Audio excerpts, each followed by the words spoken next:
So hello everyone, I hope आप सभी अच्छे होंगे। और जैसा कि हाल चल रहा है अभी दिल्ली में, ए क्यू आई चारों तरफ बात हो रही है, पोल्यूशन की बात हो रही है। वैसे देखो, हम दिल्ली में है तो अल्टीमेटली हमारे पास बहुत से तरीके के पोल्यूशंस है जिनको हमारी बॉडी ऑलरेडी अडेप्ट कर चुकी है। बट रिसेंट डेज में ए क्यू आई को लेकर बहुत ज़्यादा बहस छिड़ी हुई है।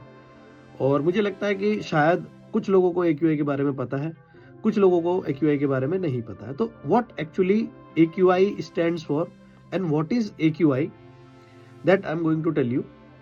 सो बेसिकली ए क्यू आई है क्या? A Q I is a parameter, ठीक है, या फिर एक इंडेक्स है।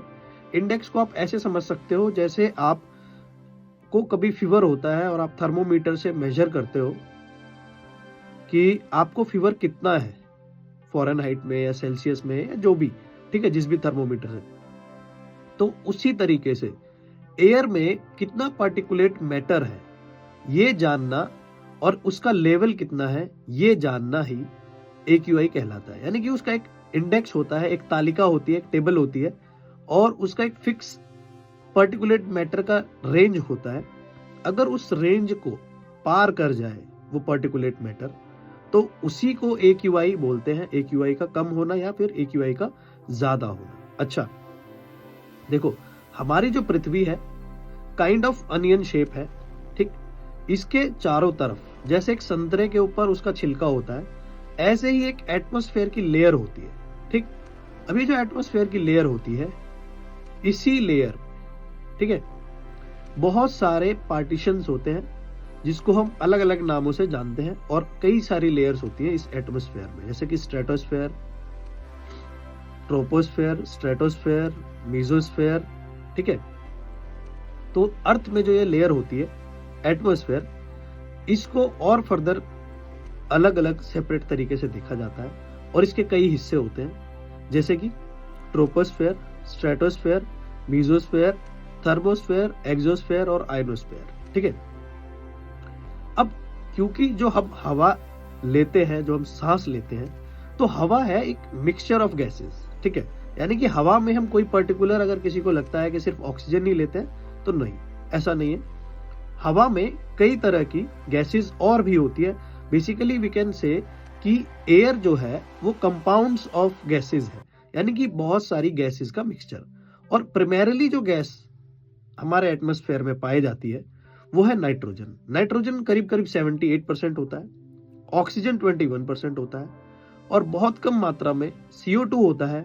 और अदर गैसेस होती हैं, जैसे कि वाटर वेपर होता है और आपका आर्गन होता है, और भी कई सारी माइन्यूट गैसेस होती हैं जिनका बहुत कम लेवल होता है, ठीक। अब इन गैसेस के मिक्सचर में होना तो जनरल जो चाहिए एटमॉस्फेयर को, सिर्फ ये नॉर्मल गैसेस होनी चाहिए। बट क्योंकि हमारे देश में या हमारे लिविंग वर्ल्ड में बहुत सारे काम होते हैं डे टू डे लाइफ के, जैसे कि गाड़ियों का प्रोडक्शन होना, बहुत सारे स्पेयर पार्ट्स का प्रोडक्शन होना, बहुत सारी चीजें, प्लास्टिक का बनना, है ना, बहुत सारे केमिकल्स का प्रिपेयर होना, नॉइज पोल्यूशन, और भी बहुत तरीके के पोल्यूशन है जो जनरेट होते हैं, कार्बन एमिशन होता है ना। और बिजली बनती है तो उससे बहुत ज्यादा जो है थर्मल जो कार्बन एमिशन होता है, थर्मल जो एनर्जी जनरेट होती है, न्यूक्लियर जो एनर्जी जनरेट होती है। तो इस तरह से बहुत सारे जो पोल्यूटेंट्स हैं वो हवा में ओपनली ऐसे ही छोड़ दिए जाते हैं, ठीक है। उनका कोई सॉल्यूशन नहीं है हमारे पास। और ये सिर्फ अकेला भारत नहीं कर रहा होता, वर्ल्ड वाइड ये हर देश में हो रहा होता है। तो पर्टिकुलरली अब क्योंकि दिल्ली की जो लोकेशन है, Delhi is based on hills, ठीक है, रायसीना हिल्स, अरावली हिल्स, इस तरीके की हिल्स पे बेस्ड है दिल्ली। अब क्योंकि हिल्स पे बेस्ड है तो हिल्स पे यहाँ पर एयर होती है ट्रैप, ठीक। ये ज्योग्राफिकल एक फिनोमिना है जिसकी वजह से हिल्स के आसपास का जो एरिया है वो थोड़ा सा डेप्थ में वैली की तरह बन जाता है, जिसकी वजह से यहाँ पर एयर ट्रैप होती है। और एयर ट्रैप होने की वजह से यहाँ पर पर्टिकुलेट मैटर, जिसको हम पीएमटी बोलते हैं, और हर एक पर्टिकुलेट मैटर का अपना एक रेंज होता है। अगर जैसे ही वो रेंज बाहर हो जाए, ठीक, यानी कि अगर आप देखोगे नॉर्वे में, स्वीडन में, फिनलैंड में, आइसलैंड में, ऐसी जो कंट्रीज हैं, नॉर्दर्न यूरोपियन कंट्रीज जो है, वो सभी countries max to max A Q I जो रखती है 10 रखती है। अगर वहां पे 10 भी हो तो मेरे ख्याल से वो वहां के जो रिस्पॉन्सिबल गवर्नमेंट होती है, रिस्पॉन्सिबल पर्सन होता है, उसको रिजाइन करना पड़ता है। बट इंडिया में आई डोंट थिंक सो कि ऐसा कुछ है। और हमारी किस्मत शायद इतनी खराब है कि हमारे प्राइम मिनिस्टर को भी पता नहीं होता कि पार्टिकुलेट मैटर क्या है। आई होप सो कि उनको समझ में आए कि particulate matter it's not a temperature, it's a parameter और इट्स एन इंडेक्स जिसमें हम मेजर की हुई चीज़ों को रखते हैं कि पार्टिकुलेट मैटर एक्चुअली में है क्या। तो एक्चुअली में पार्टिकुलेट मैटर्स वो छोटे छोटे पार्टिकल्स हैं जो बहुत ही ज़्यादा छोटे होते हैं, बहुत ज़्यादा माइन्यूट होते हैं, जो हमारे लंग्स में, हमारे लंग्स के पोर्स में अंदर जाके बैठ जाते हैं। फिर वो एक कैंसर कॉजिंग एजेंट का काम करते हैं, ठीक है, जो कार्सिनोजेनिक होता है, सबको पता है। जैसे डीजल से निकलने वाले जो भी पॉल्यूटेंट्स हैं या जो भी उसका जो वेस्ट निकलता है डीजल पेट्रोल की गाड़ियों से, तो वो सबको पता है कि कार्सिनोजेनिक होता है, ठीक।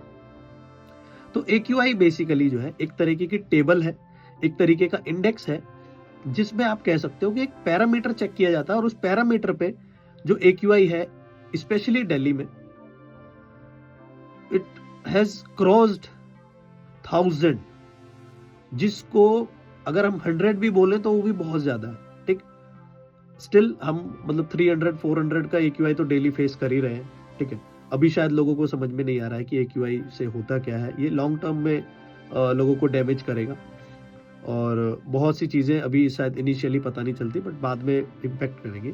हालांकि बॉडी है, ह्यूमन बॉडी अडेप्ट कर लेती है चीज़ों को, तो फाइट करने का पता नहीं बट अडेप्ट तो कर लेगी, ठीक। ये इंसानों की कैपेबिलिटी है कि हम चीज़ों को अडेप्ट कर लेते हैं, but it's not a good thing. आप अगर जहर को भी अडेप्ट कर लोगे तो it's not a good thing कि जहर को अडेप्ट कर लिया, बट उसका सेकेंड और थर्ड जनरेशन में बहुत ज़्यादा इम्पैक्ट देखा जाता है। So this was AQI। AQI के और भी वेरियस पैरामीटर्स हो सकते हैं, इसमें बहुत सारी चीज़ें होती हैं, एरोसोल जैसी चीज़ें होती हैं और भी छोटे छोटे जो पार्टिकल्स होते हैं उनको अलग अलग वेरियस नाम से जाना जाता है।